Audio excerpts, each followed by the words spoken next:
Congress party के लोकसभा प्रभारी पूर्व विधायक संजय यादव पन्ना पहुंचे और इस दौरान उन्होंने प्रेस कॉन्फ्रेंस की, जहां उन्होंने भाजपा प्रदेश अध्यक्ष व खजुराहो लोकसभा क्षेत्र के सांसद वीडी शर्मा पर जमकर निशाना साधा और गंभीर आरोप भी लगाए। देखिए ये रिपोर्ट। बात तो मैं समन्वयक के तौर पर मेरा ये हर विधानसभा वाइज दौरा हो रहा।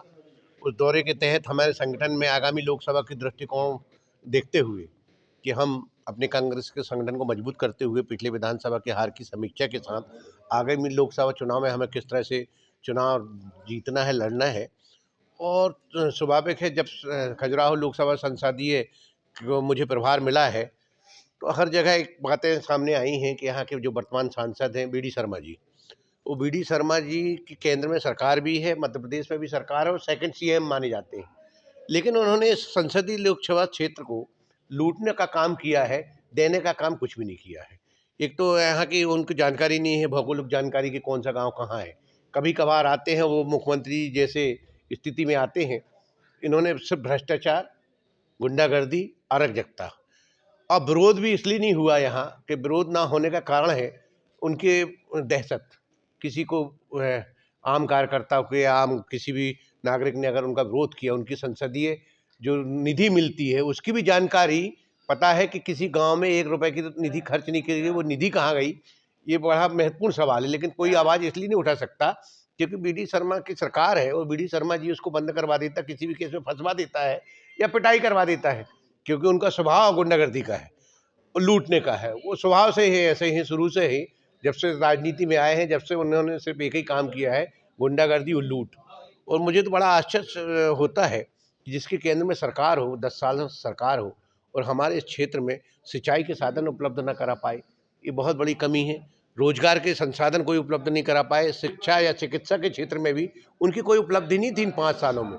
और सन 90 के बाद यहाँ लगातार भारतीय जनता पार्टी के इस क्षेत्र से सांसद बन रहे लगातार। बीच में अटल जी की भी सरकार थी और कांग्रेस ने जो बुंदेलखंड पैकेज दिया था, क्योंकि राज्य में मध्य प्रदेश में भारतीय जनता पार्टी की सरकार थी, उस बुंदेलखंड के पैकेज को भी लूटने का काम भारतीय जनता पार्टी की सरकार ने किया है। यहाँ स्थानीय मंत्री थे, ये मंत्री जी के संरक्षण में खुलेआम यहाँ रेत दूसरे जिलों में जा रही है, उत्तर प्रदेश भी जाती है। अगर विधिवत यहाँ का रॉयल्टी यहाँ की कटती इसी जिले की, तो उसकी 30% राशि का डीएमएफ फंड राशि मिलती है। जो डीएमएफ फंड खर्च होता है वो शिक्षा और स्वास्थ्य के लिए होता है। अगर वो डीएमएफ फंड रहता है यहाँ विधिवत, यहीं की रॉयल्टी कटती, लीगल रॉयल्टी कटती, तो करोड़ों रुपए की आपके इसी पन्ना जिले में, क्योंकि वो राशि उसी जिले में खर्च की जा सकती है 30%। तो उस राशि का भी पता नहीं चल रहा। डीएमएफ फंड से आज स्कूल, कॉलेज, अस्पताल या पीने का पानी, सिंचाई का साधन, इन चीज़ों में उसकी उपयोगिता होती है।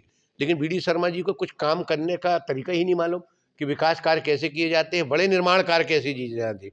जो संसद के अंदर में रहते जो काम, उन कामों को भी उन्होंने नहीं किया। बड़ा दुर्भाग्य हमारे खजुराहो लोकसभा का कि ऐसे सांसद मिले जिन्होंने यहाँ की जनता को ठगने का काम किया है, लूटने का काम किया है और दहशत का वातावरण बनाया।